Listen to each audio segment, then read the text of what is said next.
I want to talk about the biggest and the most important story in the world, the Wuhan coronavirus.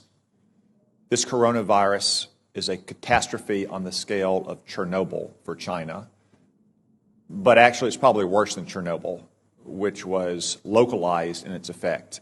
The coronavirus could result in a global pandemic. While you were all sleeping overnight, the number of diagnosed cases in China increased by 30%. Now, let me be clear, that's not new cases, that is just newly admitted cases. It is probably several orders of magnitude higher than that. Also, while you were sleeping, China now has its entire border with Russia closed. 2,600 miles, Russia has closed that border. El Al has shut down travel between Israel and China. Air France has shut down travel between China and France. And that's in addition to all the other countries that have already shut down travel. From what we know so far, and there's still many unknowns, this virus could have both a long incubation period, as much as 14 days, and individuals could be contagious while asymptomatic, which was not the case with SARS in 2003.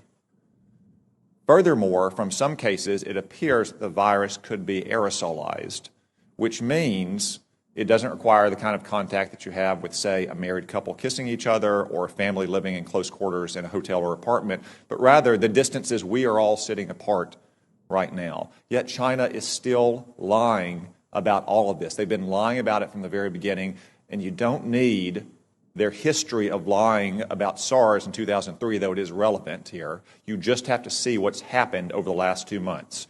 We now know that the first case manifested no later than December 1, even though China didn't reveal it to the WHO until a month later on December 31st, when they continued to hide it from their own citizens. And they continued to say that it had been contained inside Wuhan. Today, it is in every single province in China. They also claimed for almost 2 months, until earlier this week, that it had originated in a seafood market in Wuhan, that locals had contracted it from animals in, say, bat soup or snake tartare. That is not the case.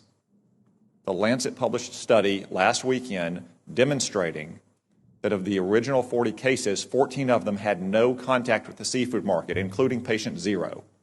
As one epidemiologist said, that virus went into the seafood market before it came out of the seafood market. We still don't know where it originated. Could have been another seafood market. Could have been a farm. Could have been a food processing company. I would note that Wuhan also has China's only biosafety level 4 super laboratory that works with the world's most deadly pathogens, to include, yes, coronavirus. Now, look at China's own actions. They have quarantined 60 million people, 60 million, more than the entire population of our West Coast.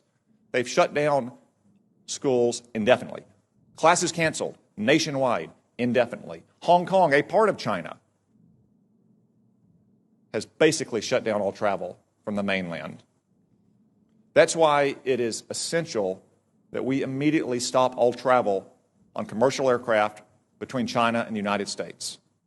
Making exceptions, of course, for American citizens to come back, as we just brought back yesterday, allowing essential trade to flow